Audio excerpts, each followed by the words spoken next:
Hi, welcome to the Elissa Goodman Show. I have Dr. Suzanne Gilberg-Lenz. I keep saying to everybody and all of you that I have these beautiful women on my show that are strong and talented. She is definitely up there as one of them. She is a good friend. She's been practicing medicine for about 20 years and integrative medicine, which I absolutely love, for about 10 years. But she's always been into alternative yoga, meditation, way before it was hot and popular. So that's why I was so attracted to her. She was trained in Ayurvedic medicine. We're going to talk to her about all of that. She is an OBGYN, and she's delivered how many babies? I'm you can't not even counting count, anymore, right? more than 1,000. 1,000? Wow. Yeah. So she really knows women. She knows women's personality. She knows what women need. And these days, us women need a lot of, strength and compassion and learning how to be more like self-love. And she's got that going for her. So welcome to my show. Thank you. It's so great to be here on your show. I love having you. It was always your show anyways. Oh my God, that's like a little embarrassing. No, in a good way. I know. I always thought it was your show because I always thought, when I had questions and I was getting trained in this holistic nutrition world, I always thought of you and all of your experience. And I'm just curious, how did it come to be so early on before this whole movement in holistic and functional, right? And integrative? I think, I've definitely thought about this. Really, ultimately, what drove me to start studying in a more formalized way was that I felt that although my training in conventional Western medicine was really powerful, and I saw on a daily basis and over the course of my studies and my training how powerful it was, and how lucky we are to be alive in 2018 or in 1992 when I started medical school, to have access to technology and to science and modern medicine. But there was definitely something missing, and I felt it over and over and over. And I started noticing it actually. So during my residency training, I was pregnant twice. I had my son. Wow. Yeah. There are still people, not so much anymore, but there are people that I would see like in the hallways at Cedars-Sinai. I'd be like, wow, you look great. You lost a lot of weight. And I was like, yeah, bitch, I'm not pregnant anymore. Right, exactly. I was pregnant the whole residency. So I had my son the beginning of my second year of residency. I had my daughter just after I finished residency. And what I saw, so this is the mid-90s, when natural childbirth was definitely not embraced the way it is now. Yes. I saw a lot of hostility, and I will tell you that with the doctors? Just everybody, the general staff. Like if you walked on the floor to labor and delivery with a doula and a birth plan, I'm telling you, everybody was snickering in the corner like, sign her up for the C-section. That is the thing that happened. Wow. And I was pregnant, and I was like, I'm questioning this. And so I took a natural childbirth preparation class with my now ex-husband. Right. I took a Bradley class, which is so hardcore. I was like, let me just do the most hardcore thing possible. Right. And some of it I was like, wow, that's kind of your personality, though. Yes, totally.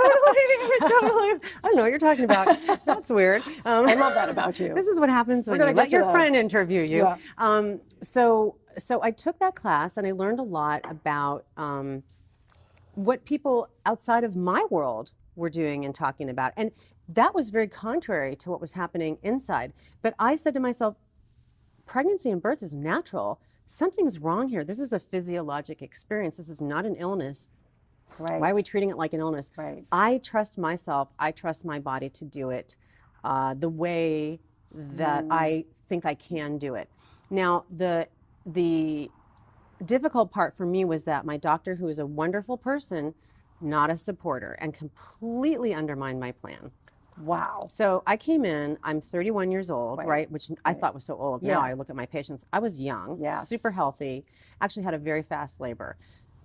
She gave me Pitocin and broke my water, and I had an epidural. And so did you feel like you didn't have any power here? I felt like, that's interesting. while I was in it, it was still one of the two most amazing, perfect, beautiful days of my life. Okay.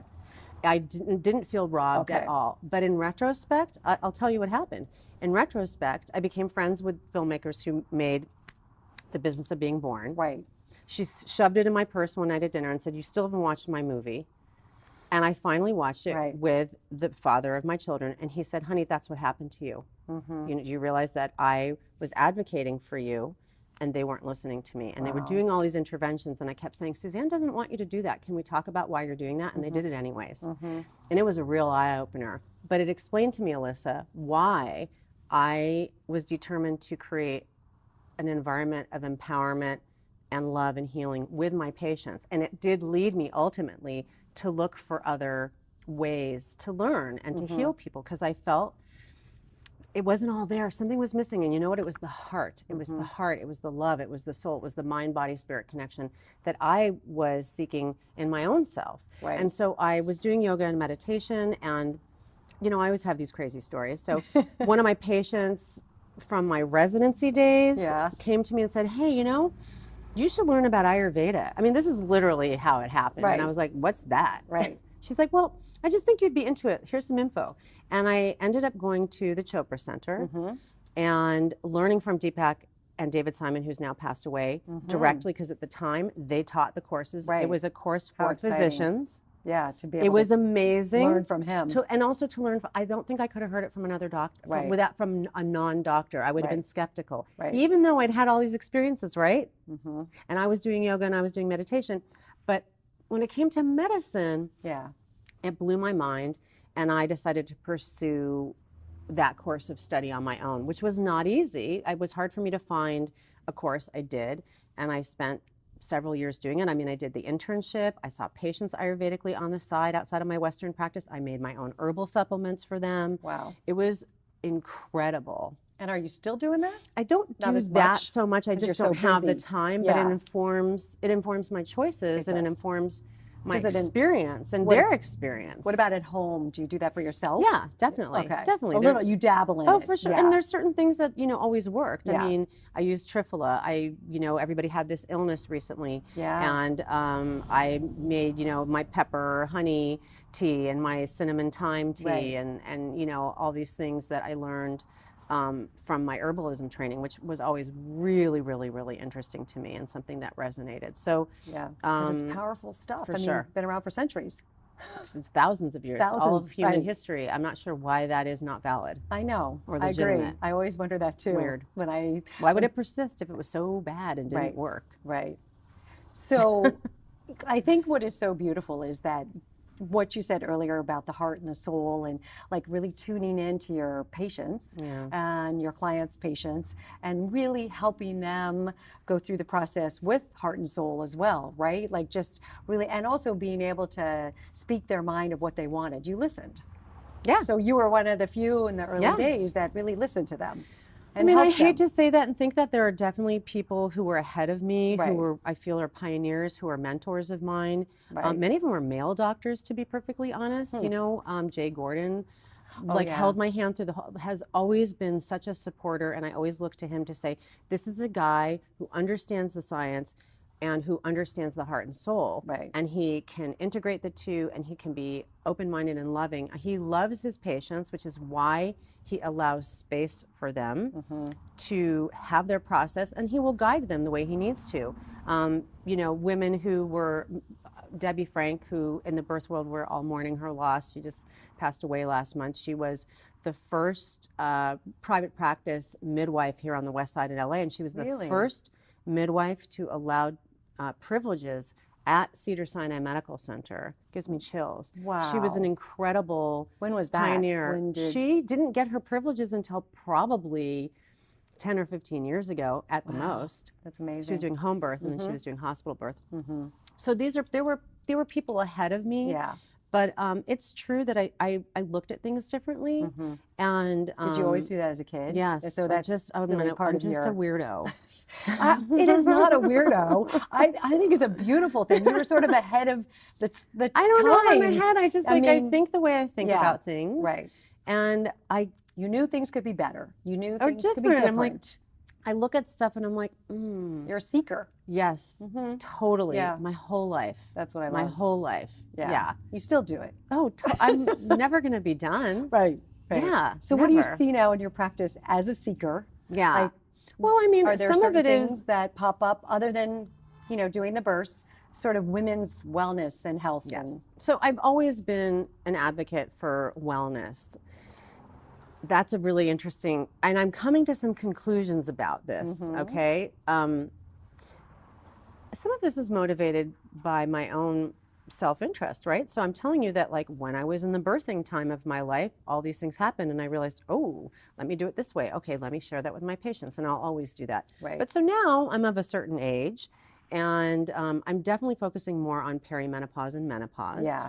And I think, again, what I see out there is, on the one hand, a lot of attention to this demographic as a market. Okay, we're in America. Right. I'm not here to talk politics. I mean, we are in a capitalist society. Yeah. But there's a cultural history about how we deal with women, aging, beauty, and all this other stuff. And there's so much fear around it. Yes. And I think that a lot of the attention to it has been important. And I really appreciate, again, people who are early adopters looking at hormone replacement therapy, looking at women's wellness in their 40s, 50s, and beyond. But I'm starting to understand where my discomfort with a lot of this has been. And that is that it's actually kind of misogynist and manipulative. Interesting. I think there's a lot of like, Never thought you of it don't that have way. to age. Yeah. Why is aging bad? Right. The alternative is you're dead. I mean, I'm starting to sound like my Right. grandmother a little Right. bit, although she didn't say it quite so pointedly. But you know what I mean? It's like, Right. why is aging bad? Why are we rushing to cover that all up? That's Very bizarre. true. And Right. that's not embracing life, and that's not celebrating life. Right. And there's a And lot it's a pressure. of A lot of pressure. so much pressure. Right. Pressure to look a certain way, be a certain way.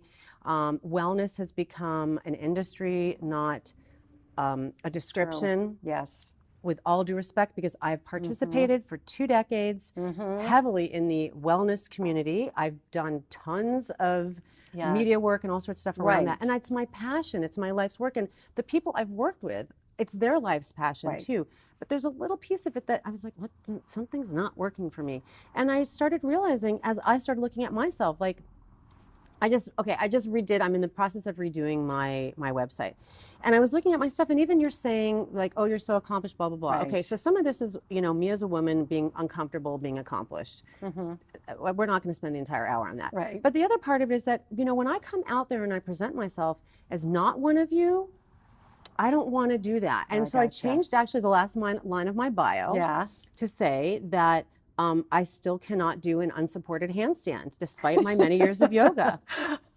That sounds so silly. you're not, no, but it's like, dude, I'm so not perfect. I'm also like 15 pounds overweight. I'm going to say that on camera. Let me relate to you. Okay. Let me relate to a lot right. of those women out there. Right. I'm happy. Uh-huh. I'm happy. I'm healthy. I'm here. I have something to say. I have a point of view. I have a lot of expertise to also share with changing point people. of views. You're Exactly. supporting people. And it evolves. It evolves. So it's not about don't try to go after your best life.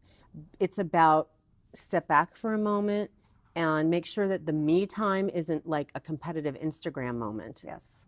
Because that's not health. That's No. not wellness. That's No. not wellness.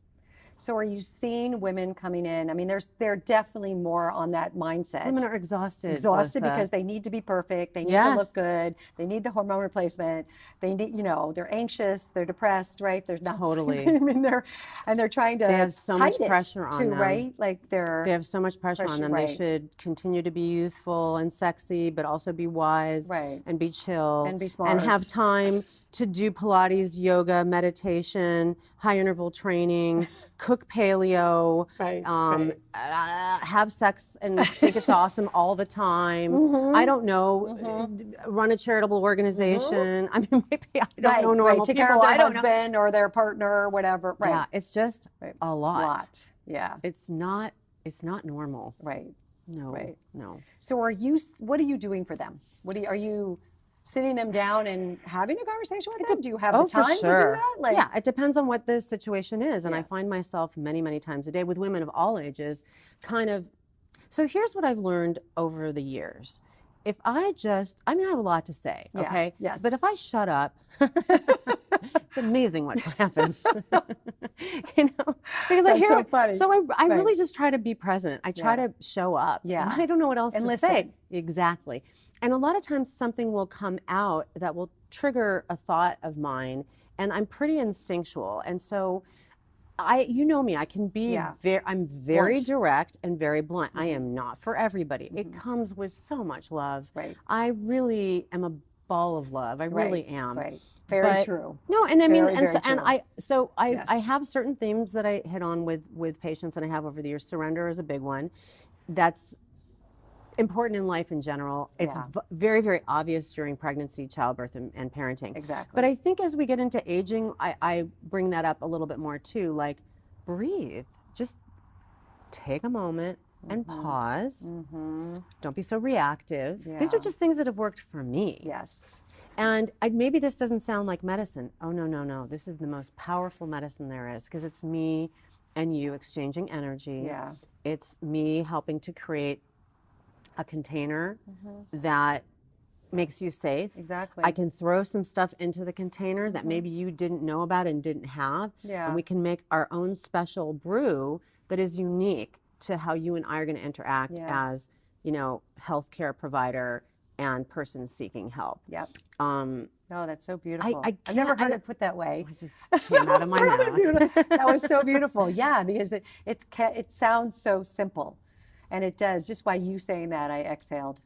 Oh, Yeah, good. It's like it doesn't have to be so complicated, and you have to go do doesn't. this, do that, take this pill. And I have to give myself a break too, because some of what I share with my patients is like, look, I've got a very deep and wide bag of tricks, because Yeah, you I do. take from lots Years. of different traditions Right. and many years. A years. lot of it's practical. Doesn't mean I'm going to hit it out of the park on the first try. So we got to be patient. Right. If you can be patient, we're going to figure it out. Right. I don't know exactly what's going to go down. Maybe the first time we're going to come up with the magic formula, or maybe it will be magic for you for the next 2 years, and year 3 something changes. Yeah. So I'm very honest about my limitations. Right. And I think with the combination of me being a seeker and constantly educating myself, and me being open enough to hear what you say, Yeah. And what I don't know, what else for. can you do? Yeah. Like that, to me, that's what I'd be looking for. So are you fulfilled with Oh, doing yeah. that? Like that's Yeah. really where it's at. Oh yeah, I love it. It's intellectually really stimulating to me. I Yeah. love individualizing stuff. I love the perimenopause and the menopause, because it is not cookie cutter. It Yeah. just cannot be cookie 'Cause cutter. everybody's had such different experiences. Everybody's different. Yeah. Everybody's different. And that's one of the most exciting things for me to be able to explain to people also. Right. Especially when they're coming from an environment where there's a lot more regimentation going on maybe. So I like that. I find it interesting. I find it challenging. I find it fulfilling. Right. I, get to experiment and see, well, would I do that? Right. And you've tried a lot of these things along the way. Some of them, yeah. Yeah. Not all of them. What works Not for all of them. you? What's In what your- way? What do you mean? In terms of having kids, but they're out of the house. I have Are they one out of the house, one one's on the way. kind of on the way out of the Okay. house. Yeah. And yeah. then working full Right, time. right. And also being on call. Yeah. For the most. It's hard. Yeah. It's hard. So and I what have to- does work for you as What works for me is being flexible, because Okay. I really don't know what my day is going to be like. And I always have a lot of plans about how it's going to happen, and I'm going to control and manage it. And it is every single day I am reminded that I am not in charge. Yeah. I mean, really, that's the only thing that works for me, Right. because I'm not in charge. Right. And being an obstetrician, if you don't learn that, I don't know where you have been. Right. Right. I've talked and written a lot about sort of the yoga and the meditative aspects of obstetrics, just for me personally, and it translates to my life. I have got to be able to show up, be present, be uncomfortable, Yeah. and give up what I think is my control. Yeah. That's just how it's going to be. That doesn't mean that I'm like, oh, everything happens to me. I'm Yeah. a victim and I don't do anything. Right. That's not true. last week I had all sorts of plans. Guess what? None of that happened. Today it worked. I got up. I Right. actually worked out. I did rounds. You got here. I got here. I have plans tonight. Right. We'll see. You never know. Right, exactly. So what works for me is being flexible, and also I have to fill my tank. I have got to take time for me. I meditate. I meditate not every morning. I'm not going to lie to you. Right, That's exactly. ridiculous. I like to meditate don't every either. morning, but I Yeah, don't. right. But it's my No, goal. right. And I spend time with people that I love. That is That do very, fill very you up. important. Yes, very important to me. That you Very connect important with. to me. Yeah, absolutely. Very important. Yeah. So I ask all my guests if they had to sum up their mission in one word, what would yours be? Wow, in one word? Yeah. Sorry, girl. Sum up the mission. Your mission in life. Nourish. Oh, I love it. Nourish yourself, nourish your clients, nourish the You nourish- babies. if Right. you nourish yourself, Yeah. you're going to affect everybody else. Exactly. around You are. You Yeah. absolutely are. Ah, you're such a beautiful soul. Oh, Thank thanks you for being on having my show. me.